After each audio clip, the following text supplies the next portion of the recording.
Alors Emric, on est jaloux? On veut faire le buzz sur Hugo Décrypte? Regarde tous ces commentaires, toutes ces menaces de désabonnement. Ça, c'est ta faute, Emric. Non mais le pire dans l'histoire, c'est que je déteste même pas Hugo Décrypte. Hein. Juste, on met en avant des tas de limites, mais c'est le principe de l'émission. Mais oui. Et là, tu choisis Ruquier tout à fait innocemment, Emric, hein, bien sûr. Ah, et ben, moment confession, amour. Moi, j'avoue, j'aime bien Laurent Ruquier. Ah non mais attends, on fait comment pour l'émission? Du coup, on va pas taper dessus.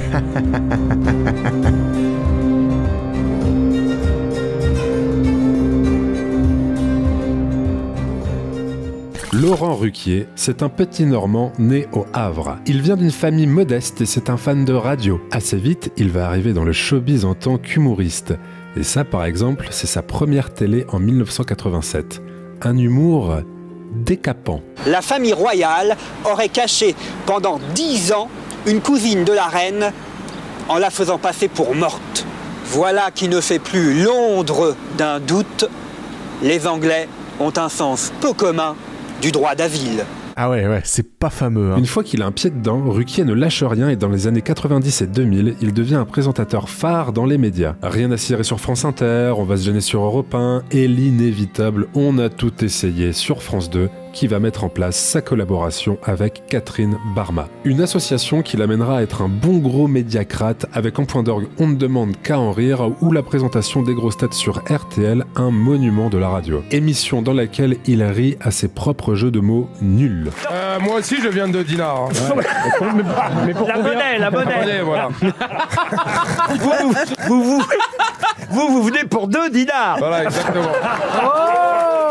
Ah, ça me donne de l'urticaire, c'est insupportable. Oh, t'exagères. Et puis, bien sûr, pendant 14 ans, de 2006 à 2020, il est à la tête de l'émission culte On n'est pas couché. Alors oui, On n'est pas couché. On va s'arrêter là-dessus parce que pour moi, c'est le moment le plus intéressant pour comprendre l'évolution des médias à travers Ruquier. À la rentrée 2006, il a l'occasion de reprendre la place laissée par Ardisson, qui lui arrête Tout le monde en parle, cette émission pot pourri qui mettait en face les uns des autres Mélenchon, Bigard, Bachelot, Soral, Loana ou Laurent Baffy. Mais Ruquier, il a pas exactement le même plateau dont On a tout essayé avec les 3 parties là? Ah oui! En gros, t'as 3 pupitres, un pour l'animateur et 2 pour les autres, donc les invités et les chroniqueurs. Et ça, c'est le modèle de l'émission de plateau à l'époque. T'as l'animateur qui distribue la parole aux autres. On a la même chose aujourd'hui sur BFM TV, sur CNews ou chez Hanouna par exemple. Et cette filiation avec Ardisson, elle est même assumée dès le premier numéro d'On n'est pas couché. Alors ce soir, pour vous empêcher de dormir... Ah non, ça c'est déjà pris. Ce soir, pour que demain tout le monde en parle... Non.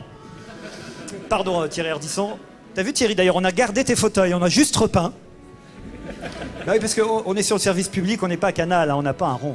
Mais pour On n'est pas couché, Ruquier innove. Il ajoute un fauteuil. Et ce fauteuil, il va permettre de séquencer l'émission, de se consacrer à une personnalité précisément pendant un temps donné. Et en face de ce fauteuil, il va y avoir 2 chroniqueurs permanents, présents toutes les semaines avec Ruquier lui-même. Le duo Zemmour et Pollack qui va bien vite être changé pour Zemmour et Nolo pendant plus de 4 ans. Et ces duos de chroniqueurs-là, ils vont prendre une importance folle. Voilà, on va avoir des poids lourds. Hein. Audrey Pulvar a débarqué parce que son chéri est devenu ministre. Vanessa Burgraff, une journaliste si professionnelle qu'elle a cru à des posts Facebook. Vous avez dû vous réjouir de voir que dans la réforme des programmes, j'ai vu la réforme de l'orthographe, ça m'a attiré. Ah oui. Non, alors là, franchement... non, c'est pas franchement... Non, Vanessa, pardon. Ça me fait pas rire. Vanessa. Je n'ai jamais mené de réforme de l'orthographe, c'est une fake news. Alors ça, mais c'est pas possible. Mais c'est pas vrai parce que dans l'école... Ou encore Yann Moix, l'auteur du chef-d'œuvre Cinéman. Alors déjà, Yann Moix, c'est aussi Podium. Et rien que pour avoir déguisé Jean-Paul Rouve en Michel Polnareff, je le remercierai toute ma vie. Et j'imagine que tu le remercies aussi pour les écrits négationnistes de sa fringante jeunesse. Non mais c'est pas Moix le sujet, c'est les chroniqueurs de l'émission en général. Regarde, Natacha Polony, avant On n'est pas couché. Elle est enseignante, puis journaliste éducation à Marianne et au Figaro. Après l'émission, elle devient directrice de Marianne, elle y fonde une web TV et elle devient une invitée très régulière des télés et des radios. Léa Salamé, avant On n'est pas couché, elle bosse à France 24 et à iTélé. Après l'émission, elle devient une des présentatrices les plus importantes de la télé publique, avec On est en direct et Quelle époque, et en plus, une des voix les plus entendues à la radio avec la matinale de France Inter. Émeric Caron, avant On n'est pas couché, c'est un grand reporter, c'est un présentateur chez Canal puis chez Direct 8. Après l'émission, il va va carrément fonder son parti politique dont il va devenir député en 2022. Et puis, comment ne pas finir en citant Éric Zemmour, petit chroniqueur au Figaro avant On n'est pas couché. Maintenant, ses livres se vendent par palette et il a récolté 2 millions de voix à la présidentielle de 2022. Alors, ok, les autres chroniqueurs ont moins marqué, mais quand même, 4 personnes sur 11 pour qui c'est un tremplin énorme, c'est une jolie probabilité. Ça, c'est le pouvoir de la télé, Émeric. Mélenchon ou Bachelot, par exemple, ce sont des politiques de premier plan aujourd'hui. Eh ben, leur ascension, elle commence chez Ardisson. Et ils étaient même pas chroniqueurs, ils étaient juste invités. Oui, enfin d'accord, des politiques ont pris de l'importance en politique via les médias. Ok, mais à On n'est pas couché, ce sont des personnalités de médias qui deviennent des politiques. Les chroniqueurs d'autres émissions de ce type, ils ont pris de l'importance, mais jamais dans ce monde-là. Ouais, c'est vrai qu'on voit mal Laurent Baffy sortir de Tout le monde en parle et devenir candidat à une élection, comme Zemmour ou Caron. Après, On n'est pas couché. Oui, puis même chez Ruquier, des gens de On a tout essayé, genre Stevie Boulet ou Isabelle Alonso, jamais ils auraient été pris au sérieux en politique. J'adore ces mecs. Pardon? J'adore. Continuez à adorer Sarkozy. Ouais, Mais pas je ne le juge pas sur la politique, etc.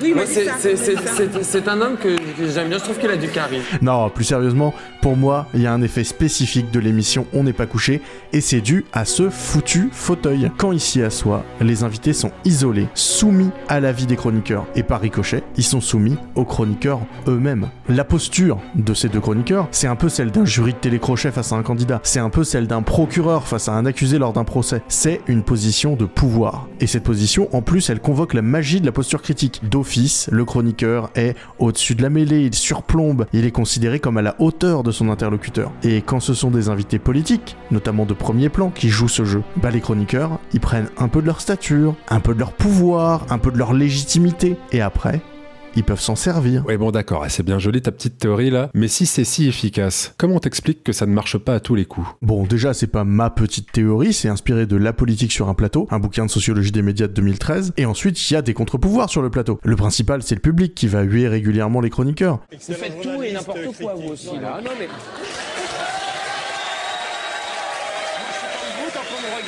Et puis ensuite, après 5 ans d'émission, Ruquier va décider que les chroniqueurs pourront pas rester plus de 3 ans. Et puis bon, finalement, l'émission va s'arrêter pour On est en direct, puis le 20h de Ruquier, et là, on dit au revoir au fauteuil. Parce que c'est un effet secondaire, ce pouvoir donné aux chroniqueurs. C'est peut-être parce que je l'aime bien, mais je vois dans l'évolution de Ruquier un mea culpa là-dessus. Vous le regrettez? Oui, je le regrette. Malgré, oui, parce que je suis en train de me rendre compte que j'ai participé à la banalisation de ces idées-là. Il a regretté Zemmour, mais uniquement en 2015. Presque 10 ans pour s'en rendre compte. Alors, c'est clair, mais faut pas oublier que les médiacrates, il y a ne serait-ce que 10 ans, ils niaient complètement leur pouvoir. À l'époque, tu disais que la télé avait un pouvoir, t'étais un immonde gauchiste complotiste. Regarde Jean-Michel Apathy en 2012, par exemple. Les gens qui prétendent fabriquer l'opinion publique ne la fabriquent pas. Elle se fabrique par des chemins mystérieux, insondables et surtout, c'est un regret, insondé. Si, vous le disiez tout à l'heure, les journalistes avaient ce pouvoir de conviction, le oui aurait gagné en 2005. Ah oui d'accord, donc on se sert des exceptions pour contester la règle maintenant. Pour eux, les médiacrates, ce sont juste des animateurs sans aucune influence. Les journalistes sont des petites choses. Ce qui me fait marrer là-dedans, c'est que Ruquier a permis de montrer ça. Mais lui-même a jamais bénéficié de ce transfert de légitimité. Quand il a lancé son émission politique sur BFM en 2023, ça s'est arrêté en 3 mois, après un flop monumental. Ouais, c'est à la fois l'ironie de cette histoire, et ça aurait même pu être un happy end. Il est reparti vers le divertissement. Ses incursions dans le monde politique ont créé des catastrophes, et il s'est barré. Sauf que c'est trop tard, parce que les modèles de On n'est pas couché et Tout le monde en parle vont servir de base à plein d'émissions, notamment à Touche pas à mon poste. Hanouna et la Macronie vont se servir des enseignements tirés de Ruquier et d'Ardisson pour se légitimer les uns les autres, avec des émissions où Schiappa joue les institutrices et où Hanouna appelle Macron en direct pour lui souhaiter un joyeux anniversaire. Et en 2022, le dispositif de ces émissions de plateau va à nouveau servir, et cette fois-ci pour Éric Zemmour, qui aura la sienne, et qui sera ensuite invité sur toutes celles de CNews pour sa campagne. Le plateau aura servi à Zemmour, après avoir servi à Macron, et avant de servir Le Pen. Merci Ruquier. Merci Ruquier, chaînon manquant entre Ardisson, premier à avoir expérimenté le pouvoir des plateaux télé, et Hanouna, qui applique ses enseignements de manière industrielle. Là-dessus, il a une vraie responsabilité. Et même, dans une autre mesure, il a de la responsabilité dans tout un tas d'autres d'autres choses. Par exemple, on ne demande qu'à en rire. On s'en souvient parce qu'il a lancé Jérémy Ferrari et un tas d'autres humoristes. Mais ce dont on se rappelle moins, c'est le dispositif horrible qui avait été mis en place. Ah mais oui, ça faisait oral de bac cette émission, je me souviens. Il y avait des notes et même un jury. Il y avait Jean Benguigui et même Catherine Barma. Et ça, c'est symptomatique de comment l'art est mis en scène par la télévision, avec ce genre de dispositif compétitif, infantilisant, qui angélise un star system, qui broie des gens. Bon, t'énerve pas, mon bon Émeric. Sur Canard, on parle politique, nous. On va pas disserter sur The Voice ou la Starac. Eh ben, figure-toi que justement,